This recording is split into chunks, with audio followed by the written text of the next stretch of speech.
Hello everyone, welcome back to my YouTube channel. Straight line का miscellaneous exercise ये हम solve कर रहे थे। क्वेश्चन नंबर 14 तक हमने कर लिया था। क्वेश्चन नंबर 15 ये आपके लिए होमवर्क था। उम्मीद करता हूँ कि आपने इसे ट्राई किया हो और सॉल्व भी कर लिया होगा। आज हम इसका सॉल्यूशन देखेंगे। क्वेश्चन था, find the distance of the line 4x plus 7y plus 5 equal to 0 from the point 1 2 along the line 2x minus y equal to 0। So ये एक लाइन का इक्वेशन है, इसका डिस्टेंस निकालना है इस पॉइंट से। बट जो नॉर्मली हम लोग डिस्टेंस निकालते हैं वो शॉर्टेस्ट डिस्टेंस वो होता है परपेंडिकुलर। ठीक है, अगर ये स्ट्रेट लाइन है तो इस पॉइंट से डिस्टेंस बहुत सारा पॉसिबल हो सकता है, ऐसे भी हो सकता है, ऐसे भी हो सकता है, लेकिन जो शॉर्टेस्ट डिस्टेंस होता है वो परपेंडिकुलर होता है इस लाइन पे। ठीक है, बट यहाँ पर पूछा जा रहा है कि इस लाइन के अलोंग, ठीक है, डिस्टेंस क्या होगा। चलिए इसे ड्रॉ करते हैं एक बार।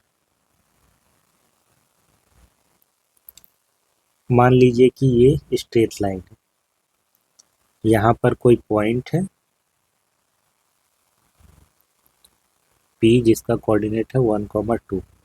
अब इसका अगर डिस्टेंस निकालना होगा तो आप ऐसे निकालेंगे, ये वाला डिस्टेंस। ठीक है, लेकिन यहाँ पर ऐसे नहीं पूछा गया। एक्चुअली में इस पॉइंट से होकर के एक लाइन जा रहा है और उस लाइन के अलोंग हमें निकालना है। सो मान लेते हैं कि लाइन कुछ ऐसा है। ठीक है, तो ये वाला डिस्टेंस हमें निकालना है। पी, इस पॉइंट को हम मान लेते हैं ए। तो ये पी ए हमें निकालना है। इस लाइन का इक्वेशन क्या है? 4x plus 7y plus 5 equal to 0 और इसका है 2x minus y equal to 0। अच्छा, कैसे पता कि ये पॉइंट इस लाइन पर है? देखिए, जो इक्वेशन है 2x माइनस वाई इसको सेटिस्फाई करेगा ये पॉइंट। ठीक है, अलोंग द लाइन ये बोला गया है कि इस पॉइंट से इसका डिस्टेंस निकालना है अलोंग द लाइन। कभी कभी ऐसा भी पूछता है कि एक लाइन का इक्वेशन दे देगा और इस पॉइंट से इस लाइन के डायरेक्शन में इस लाइन का डिस्टेंस निकालना है, वहाँ पर डायरेक्शन दे देते हैं। कहने का मतलब कि एक लाइन होगा उसके पैरेलली डिस्टेंस निकालना होता है। बट इस पर्टिकुलर क्वेश्चन में अलोंग द लाइन बोला गया है, यानी कि ये लाइन इस पॉइंट से होकर ही जाएगा। तो अब हम सॉल्व करेंगे। तो सिंपली हम क्या करने वाले हैं कि दो इक्वेशन दिए गए हैं, इनको सॉल्व करके हम ए का कोऑर्डिनेट निकालेंगे, पॉइंट ऑफ इंटरसेक्शन। ए जैसे ही मिल जाएगा हम डिस्टेंस फार्मूला लगा करके पी ए निकाल लेंगे। ठीक है, तो ये है आइडिया सॉल्व करने का। 4x plus 7y plus 5 equal to 0, ये हमारा इक्वेशन 1 है। दूसरा है 2x minus y equal to 0। y को हम सेपरेट कर लेते हैं, y इक्वल टू 2x हो जाएगा, इसे रिप्लेस कर देंगे इक्वेशन 1 में। From 1 4x plus 7 2x plus 5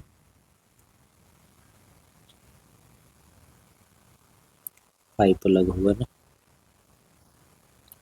plus 5 equal to 0।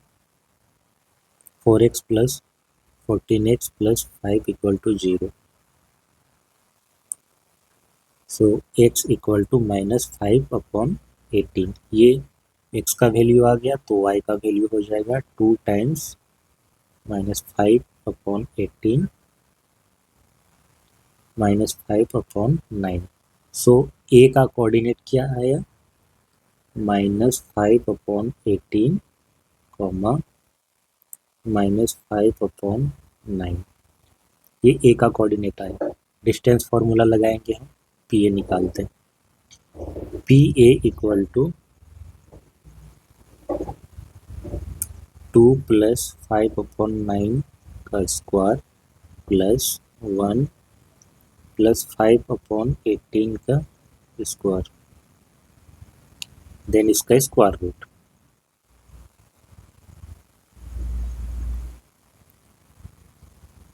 Twenty three by 9 का स्क्वायर प्लस 23/18 का स्क्वायर, देन इसका स्क्वायर रूट। सो 23/9, 23/9 का स्क्वायर, ये कॉमन आ जाएगा, ये होगा 1 प्लस, और यहाँ पर 1/2 का स्क्वायर यानी कि ये होगा, देन इसका स्क्वायर रूट। सो 23/9 ये डायरेक्टली बाहर आ जाएगा, और ये हो जाएगा 1 प्लस 1/4, 23/9 स्क्वायर रूट ऑफ 5/4।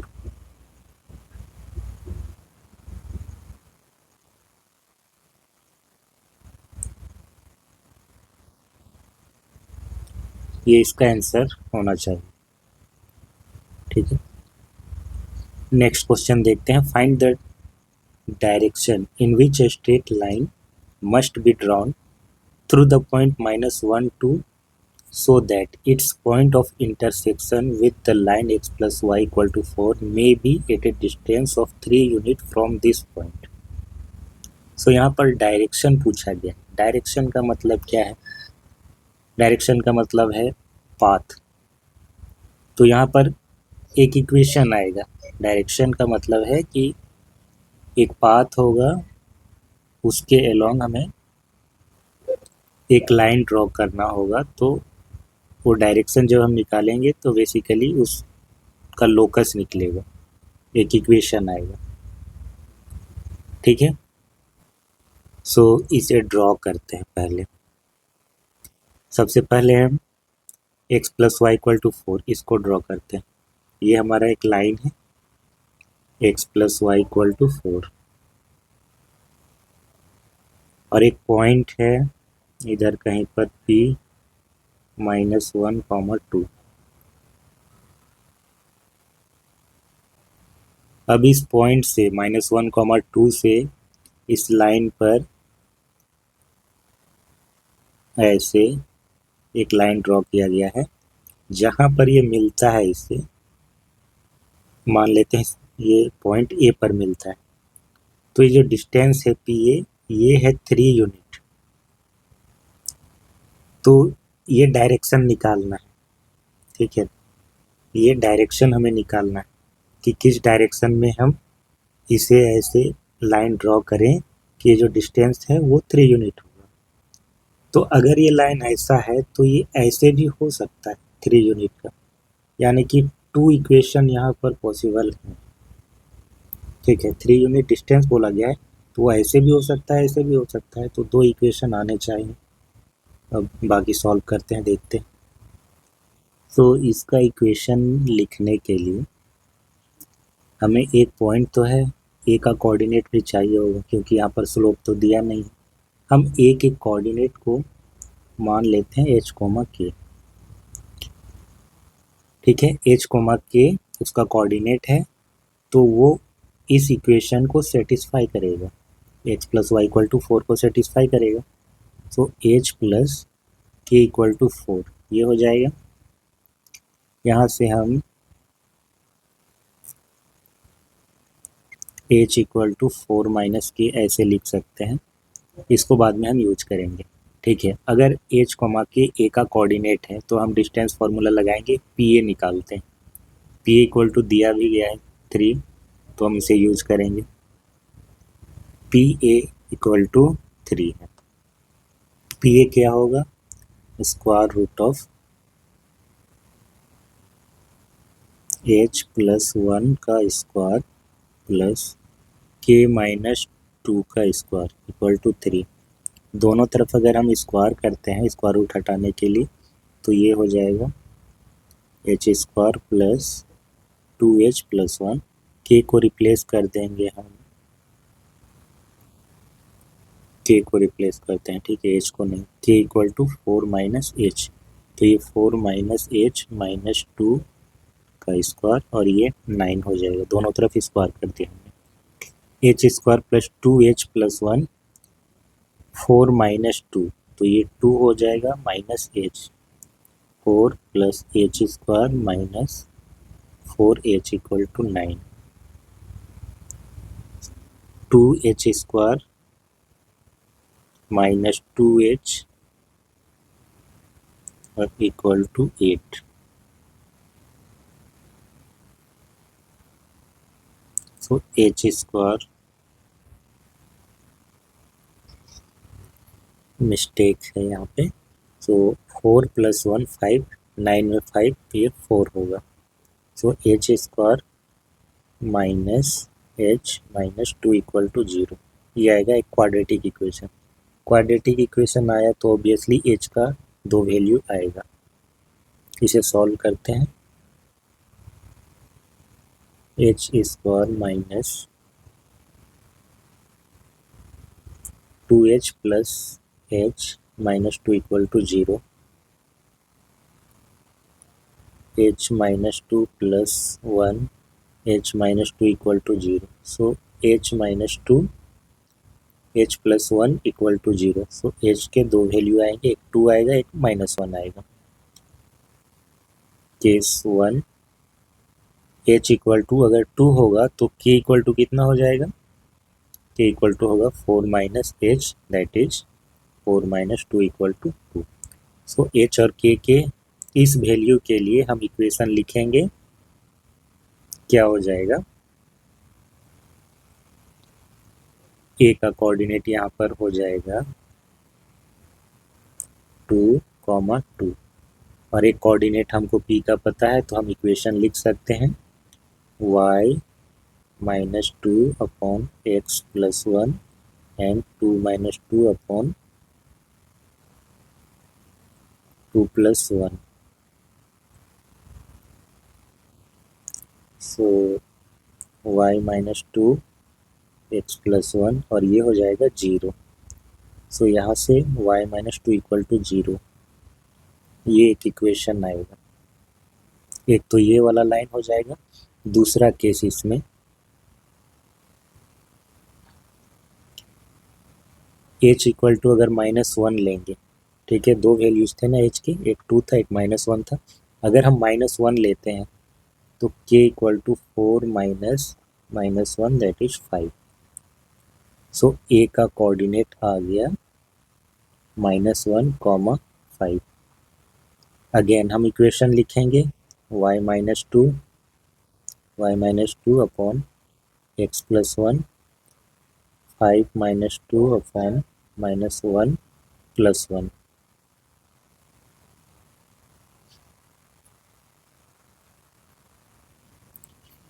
अब यहाँ पर नीचे 0 हो रहा है, 3/0 जो कि अनडिफाइंड होता है।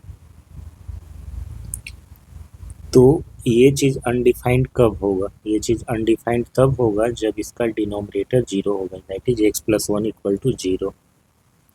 If and only if x plus 1 equal to 0।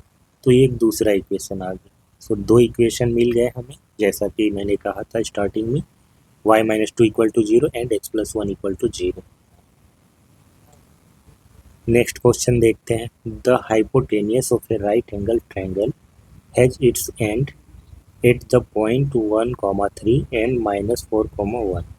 Find an equation of the leg perpendicular side of the triangle. सो इस क्वेश्चन को सॉल्व करने के लिए सबसे पहले हम इसे ड्रॉ करते हैं। तो ये 2 पॉइंट हैं, ठीक है। मान लेते हैं कि ये हमारा हाइपोटेनियस है, ये लेते हैं हम A और ये B। सो A का कोऑर्डिनेट क्या हो जाएगा? -4, 1, -4, 1। B का कोऑर्डिनेट हो जाएगा 1, 3। तो ये अगर हाइपोटेनियस है तो बाकी इसके जो लेग्स हैं जो एक दूसरे पे परपेंडिकुलर होंगे वो कैसा होगा? ये ऐसे जाएगा x एक्सिस के पैरेलल। एक ये वाला लाइन हो जाएगा, दूसरा ये वाला, ठीक है। तो ये हमारा बन जाएगा राइट एंगल ट्रायंगल, ये 90 डिग्री का। इस पॉइंट को हम ले लेते हैं C। तो इसे क्लियरली आप बता सकते हैं कि इसका जो इक्वेशन होगा लेग्स का, तो ये तो हो जाएगा x इक्वल टू 1 और ये हो जाएगा y इक्वल टू 1। तो ये ग्राफ से आप बता सकते हैं। इसके अलावा कोई दूसरा तरीका शायद नहीं है। सी का कोऑर्डिनेट अगर हम लेते हैं एच कॉमा के और इसका यूज अगर हम करते हैं, ठीक है, डिस्टेंस फॉर्मूला अगर हम ये डिस्टेंस निकाल लें, ये डिस्टेंस निकाल लें, फिर इन दोनों की मदद से हाइपोटेनियस का डिस्टेंस निकाल करके उससे अगर करते हैं तो एक इक्वेशन आता है, ठीक है। अगर हम स्लोप यूज करते हैं, क्योंकि ये दोनों परपेंडिकुलर हैं तो इनके स्लोप का प्रोडक्ट -1 होगा, तब भी सेम इक्वेशन आता है, ठीक है। तो यहाँ से एच और के का वैल्यू निकालना पॉसिबल नहीं हो पाता। तो ग्राफ की मदद से इससे आपको पता चल जाता है कि ये इक्वेशन होगा x=1 और ये y=1। सो सी का कोऑर्डिनेट लिखते हैं हम लोग, a triangle A B C is right angled at C, BC is vertical line। Coordinate लिखने की ज़रूरत भी नहीं, वैसे हमें तो इक्वेशन पूछा गया है ना, तो इक्वेशन ही लिख देते हैं। क्योंकि 1,3 से होकर के जा रहा है ये लाइन BC, अगर ये वर्टिकल लाइन है तो फिर इसका इक्वेशन क्या हो जाएगा, x=1 होगा, रिप्रेजेंटेड बाय x=1। ये एक लाइन हो गया। दूसरा, AC is a horizontal line